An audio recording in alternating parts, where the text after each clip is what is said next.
ఈ సినిమాలో బడ్జెట్ ఎట్లా ఉంటుందని అంటే రూపాయి ఖర్చు పెట్టారనుకోండి సినిమాకి, దాంట్లో 70 పైసలు మనుషులకి ఇచ్చేస్తారు. స్టార్స్కి, డైరెక్టర్స్కి, టెక్నీషియన్స్కి వాళ్ళకి ఇచ్చేస్తారు 70 పైసలు. 30 పైసలని సినిమా తెస్తారు. కొన్ని ఏంటి అని అంటే హాలీవుడ్లో వాటిలో కూడా 40% అట్లా వెళ్తుంది స్టార్ రెమ్యునరేషన్. తెలుగులో మరీ ఎక్కువ 70% వెళ్తుంది. అదే కనుక 70% సినిమాకి వెళ్ళి 30% వెళ్తే మనం హాలీవుడ్ స్టైల్ సినిమా తీయచ్చు. ఈ వెస్టర్న్ పోయిటరీకి ఇండియన్ పోయిటరీకి తేడా చెప్తా. వెస్టర్న్ పోయిటరీ ఏంటి అని అంటే it was a sunny day, బ్రైట్గా ఉంది, ఆ వెచ్చటి సన్లో వెళ్తూ ఉన్నారంటే అది మంచు ప్రదేశం కాబట్టి వాళ్ళకి రొమాంటిక్గా ఉండేది. ఎండ్ అయితే రొమాంటిక్ వాళ్ళకి డెవిల్స్, దయ్యాలు అవన్నీ మూన్లో రాత్రిపూట ఐస్లో వస్తుంటాయి. ఎందుకంటే వాళ్ళకి అది నచ్చదు కాబట్టి. మనకేంటి అని అంటే మనకు రొమాంటిక్ ఏంటి అంటే పాత కవిత్వాలన్నీ తీసుకున్నా కూడా ఓ వెన్నెల రాత్రి, వర్షం కురిసిన రాత్రి, రొమాంటిక్గా ఉంది, చల్లని గాలి వీసింది అంటే అక్కడ చల్లని గాలి అంటే బిగుసిపోతారు కాబట్టి వాళ్ళు రాయరు, అక్కడ వెచ్చదనం రాస్తారు. మనకు రొమాంటిక్గా ఉంటుంది వర్షం అంటే. అబ్బాయి అమ్మాయి కలిసి పట్టుకున్నారంటే వర్షంలో చెరిగి ఇంకా గట్టిగా పట్టుకుంటారు కదా, ఆ రొమాంటిక్ ఫీల్ కోసం రెయిన్ ఈజ్ ఆల్వేస్ రొమాంటిక్. మనకి వర్షం పడిందంటే దాన్ని హ్యాపీగా చూస్తుంటాం. అసలు వర్షం పడితే సినిమాలకు ఎవడు రాడు, వర్షం చూస్తే ఆగిపోతారు, కలెక్షన్లు కూడా తగ్గుతాయి. ఇప్పుడున్న సిచ్యువేషన్కి నాతో కొత్త వాళ్ళే చేయగలరు. స్టార్లు ఎట్టకు చేయరు కదా హిట్లు లేనప్పుడు. సినిమా బాగా రావాలి. ఇప్పుడు నేను మిమ్మల్ని పొడిస్తే నా సినిమా సూపర్ హిట్ అవుద్ది అనుకోండి, పొడి చేస్తాను మిమ్మల్ని. నాకు సినిమానే ఇంపార్టెంట్. నేను ఎవరు ఏం ఫీల్ అవుతుంది ఏం పట్టించుకుని అసలు నాకు నా సినిమా ఇంపార్టెంట్. తర్వాతే మా ఫ్యామిలీని కూడా పట్టించుకుని, ఫ్రెండ్స్ గురించి నాకు ఎవ్వరు లేరు, నాకు నా సినిమానే ఇంట్రెస్ట్. మాయాబజార్ ఉందండి, తీసిన వాళ్ళు ఎవ్వరు లేరు కానీ ఇప్పటికీ సినిమా బతుకుంది అంటే అట్లా నిలబడిపోయే సినిమా అనమాట. సినిమాకి ఆయుష్ ఎక్కువ తీసిన వాళ్ళకంటే. అలా అని నేను మాయాబజార్ తీశాను, నేను పెద్ద పుడింగ్ డైరెక్టర్ని అని నేను అంటలా, కానీ అట్లీస్ట్ ట్రై చేస్తా. గొప్ప సినిమాలు తీయడానికి ట్రై చేయాలి కదా. ఆ చేసే ప్రయత్నంలో ఇప్పుడు నేను తీసిన కొన్ని సినిమాలు ఏంటంటే కల్ట్ ఫిల్మ్స్ లాగా అయిపోయినాయి. తీసినవి నేను చాలా తక్కువ, 10 కూడా తీరా. చిత్రం ఒక మైల్ స్టోను, జయం నిజం కూడా ఒక మైల్ స్టోన్ లాగానే మాట్లాడతారు. మహేష్ బాబు ఫెంటాస్టిక్ పర్ఫార్మెన్స్ ఇచ్చారు. అట్లా కొన్ని ఉన్నాయి. దానివల్ల ఏమవుతుందంటే ఒక బ్రాండ్ ఇమేజ్ ఉంది, ఆ బ్రాండ్ వల్ల జరిగే డ్యామేజ్ ఉంది. నాకు బేసిక్గా లవ్లో ఉన్నప్పుడు ఒక సూసైడల్ టెండెన్సీస్ ఉంటాయి. అమ్మాయి ఒప్పుకుంటుందా లేదా, నీడు ఎంత డీప్గా ప్రేమించేస్తాడంటే అమ్మాయి కూడా డీప్గా ప్రేమించేస్తుంది. రిజెక్షన్, లవ్లో రిజెక్షన్ ఏంటంటే ఫస్ట్ థాట్ సూసైడ్కి వెళ్తుంది, అది సెకండ్ హేట్రెడ్లోకి వెళ్తుంది. అమ్మాయి మీద కోపం వస్తుంది, అసహ్యం వస్తుంది, ఏదో ఒకటి చేసేయాలి అమ్మాయిని అనుకుంటారు. థర్డ్ ఏంటి అని అంటే అది థ్రెట్లోకి వెళ్తారు. ఫోర్త్ చంపేద్దాం అనుకుంటారు. మాది అంత మరీ చంపేసే సినిమా కాదు, అంత హింస ఉండదు. దీంట్లో హీరో హీరోయిన్ వీళ్ళు నలిగే ఇది, అమ్మాయిని ప్రేమించినోడు ఈ అమ్మాయి ప్రేమించిన వాళ్ళు ఈ మధ్యలో జరిగేది అనమాట. ఈ సూసైడల్ టెండెన్సీతో ట్రిగ్గర్ అయిన కథ. అమ్మాయి కోసం హోరాహోరీ పోరాటం అనమాట. కొత్త వాళ్ళతో ఉండేది ఏంటంటే ఫ్రెష్గా ఉంటుంది. ఫస్ట్ సినిమా ఫ్రెష్గా ఉంటుంది, వాళ్ళు బాగా చేయాలి యాక్టింగ్, అది కొంచెం కష్టం. కొత్త వాళ్ళు బాగా చేయలేరు, చేయించుకోవాలి.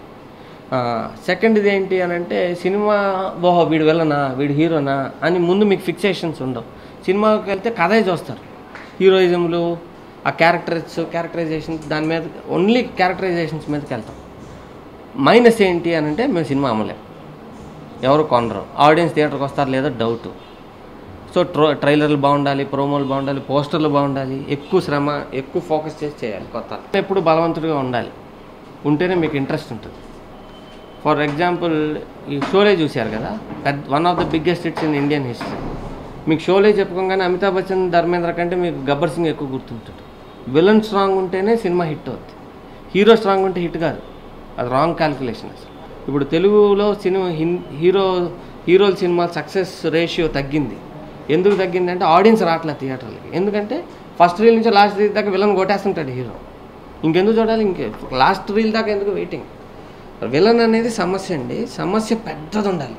సాల్వ్ చేయలేనంత సమస్య ఉంటే హీరో ఆ సమస్యని ఎలా పరిష్కరించుకున్నాడు అన్నప్పుడు మనకి ఇంట్రెస్ట్ ఉంటుంది. చిత్రం ఉంది, చిత్రంలో విలన్ ఎవరండి, ప్రెగ్నెన్సీయే విలన్. అదే ఒక సమస్య, ఆ సమస్యని ఇద్దరు, ఒక 16 year old ఉండే ఇద్దరు ఎలా ఆ సమస్యని ఓవర్కమ్ అయ్యారు, అది విలన్. ఇప్పుడు హీరో వీక్గా ఉన్నారు, సమస్య పెద్దగా, అవును సమస్య పెద్దగా ఉంటేనే ఇంట్రెస్టింగ్ ఉంటుంది. విలన్ అనే కాదు, సమస్య అనేది కాంప్లికేటెడ్గా ఉండాలి. అందరూ నా దగ్గర పనిచేసే వాళ్ళు అలా ఉండాలని అనుకుంటా, అది తప్పు, అలా అనుకోకూడదు.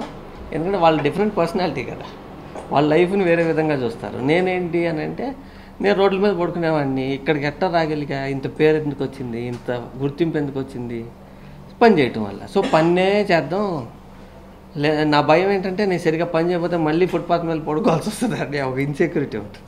నేను రోజు పడుకున్నా లేచినా ఒకసారి తలుచుకుంటాను, నేను పాండీ బజార్లో ఏ మెట్టు మీద పడుకున్నా, జమునీ బ్రిడ్జ్ కింద ఎక్కడ పడుకున్నా ఒకసారి తలుచుకుని ఒళ్ళు దగ్గర పెట్టుకుని చేయాలి.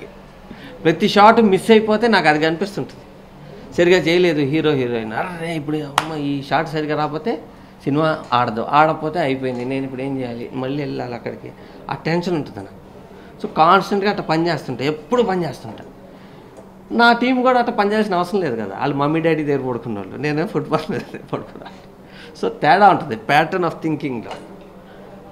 వాళ్ళు నాలాగా పని చేయమని ఎక్స్పెక్ట్ చేయటం కూడా నా సైడ్ తప్పే. అది అయినా సరే వదలు. ఏంటి అని అంటే, ఒక తల్లికి బిడ్డకి రిలేషన్ చెప్తా. తల్లి బిడ్డ పుట్టినాక పాకేంత వరకు ఒక రిలేషన్ ఉంటుంది, స్కూల్కి వెళ్ళినాక ఒకలాగా ఉంటుంది, వాడు టీనేజ్ వచ్చినాక వేరే విధంగా ఉంటుంది, పిల్లం వచ్చినాక వేరే ఇంకో టైప్లో ఉంటుంది, రిలేషన్షిప్ మారిపోతుంటుంది ఎవ్రీ 10 yearsకి. ఓకే, రాజకీయ నాయకులది ఎవ్రీ 5 years రిలేషన్షిప్ మారుతుంటుంది. ఫిల్మ్ ఇండస్ట్రీ ఏంటంటే ప్రతి శుక్రవారం మారిపోతుంటుంది. ఈ వారం నాది హిట్ అనుకోండి, నేనే పెద్ద పుడింది, ఇంకో వారం ఇంకోటి తీస్తే అందరూ మొత్తం పార్టీ మార్చేస్తారు. రాజకీయ నాయకులు చాలా బెటర్ సినిమా వాళ్ళకంటే. Telugu industry important. నాకు ఫుడ్ పెట్టింది తెలుగు ఇండస్ట్రీ. తెలుగు ఇండస్ట్రీలో మంచి సినిమాలు రావాలి, సినిమా బాగుండాలి, ఆడియన్స్ ఎక్కువ మంది రావాలి. ఇప్పుడు జయం చూసిన ఆడియన్స్ ఎంతమంది అని అంటే, మొత్తం 9 కోట్ల ఆడియన్స్లో 5 కోట్ల మంది చూశారు. మ్యాసివ్ హిట్ అయింది. ఇప్పటికీ చాలామంది మాట్లాడుతుంటారు. ఇప్పుడేంటి, మొన్న చాలా రోజుల తర్వాత 2.5 కోట్ల మంది బాహుబలి చూశారు. 2.5 కోట్ల మంది, దానికి అంత కలెక్షన్ వచ్చింది. ఇప్పుడు మామూలు హీరో సినిమాలు, కామెడీ ఎక్కువ ఉన్న సినిమాలు ఎంతమంది చూస్తున్నారు తెలుసా మీకు? 80 లక్షలు దాటట్లా. ఎందుకని? కామెడీ మీద స్ట్రెస్ అయ్యి ఎమోషన్ తగ్గిపోయింది కాబట్టి. కామెడీ సినిమాలు, కామెడీ ఎంటర్టైన్మెంట్ అనే పిచ్చ పట్టుకుంది కదా, దానివల్ల ఆడియన్స్ థియేటర్ రావడం తగ్గిపోయింది. 5 కోట్ల మంది జయం చూసిన వాళ్ళు ఇవాళ 80 లక్షల మంది ఎందుకు వస్తున్నారు? కామెడీ ఉన్న సినిమాలు యావరేజ్ హిట్ అవుతాయి, ఆడియన్స్ని నవ్విస్తే యావరేజ్ హిట్ అవుద్ది, ఆడియన్స్ కంట్లో నీళ్లు తెప్పించగలిగితే సూపర్ డూపర్ హిట్ అవుద్ది. అది ఎమోషన్, హార్ట్ని కదిలించే సినిమాలు రావట్లేదు. ఆడియన్స్ని ఏడిపించగలుగుద్దో, డిస్ట్రిబ్యూటర్ని ఏడిపిస్తుందో చూడాలి. మీరు చూసి చెప్పండి. నా జడ్జిమెంట్ అండి, సినిమా రెగ్యులర్ కమర్షియల్ ఫార్మాట్లో బరబర పరిగెత్తే సినిమా కాదు. ఇంట్రెస్టింగ్గా ఉండే సినిమా, కొత్తగా ఉంటుంది, అన్ని సీన్లు కొత్తగా ఉంటాయి.